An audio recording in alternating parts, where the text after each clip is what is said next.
Selamat pagi anak-anak semua. Apa kabarnya? Ibu Lina harap semuanya dalam keadaan sehat ya. Nah, hari ini kita akan belajar agama tentang penolakan Allah atas Saul. Nah, ini kita bisa lihat di 1 Samuel pasal 15 ya. Pasal 15 itu tentang penolakan Saul ditolak sebagai raja ya. Nah, anak-anak, kalau kita mau lihat penolakan Allah atas Saul ini, yang pertama itu pada saat itu bangsa Israel di bawah pimpinan Raja Saul. Ya, jadi artinya Raja Saul yang memimpin bangsa Israel. Nah, di situ adapun bangsa Amalek adalah bangsa yang sangat jahat sekali dan mereka ingin mencelakakan bangsa Israel. Ya.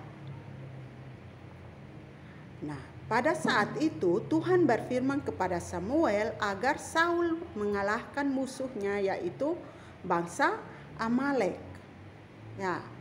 Tetapi ketika pada waktu itu maka mereka mendengarkan pesan dari Allah bahwa harus tumpaskan bangsa Amalek dan seluruh milik mereka.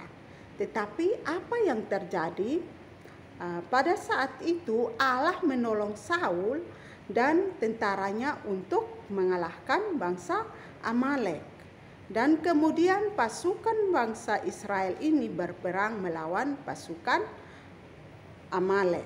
Ya, jadi di dalam peperangan itu maka yang keluar sebagai pemenang itu adalah bangsa Israel ya, karena Allah sendiri yang menolong mereka ya, sehingga mereka menang dalam peperangan tersebut.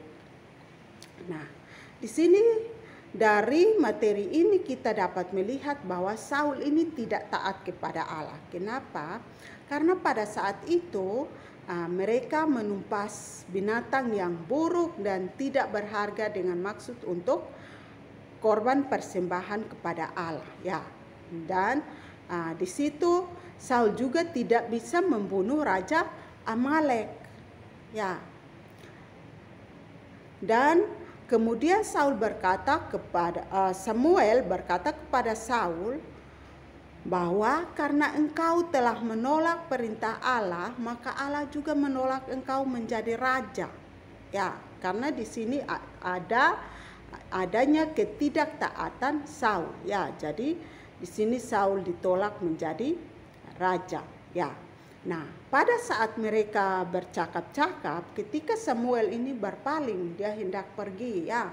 Hendak pergi, maka Saul ini memegang jubah Samuel hingga jubah Samuel itu sobek. Nah, pada saat itu Samuel langsung berkata kepada Saul bahwa Allah telah memberikan kepada orang lain yang lebih baik daripadamu. Kenapa? Karena kamu tidak taat ya.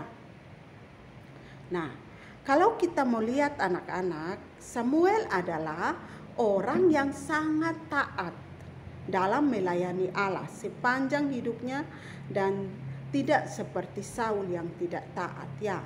Jadi anak-anak ingat, Samuel ini adalah orang yang taat melayani Tuhan.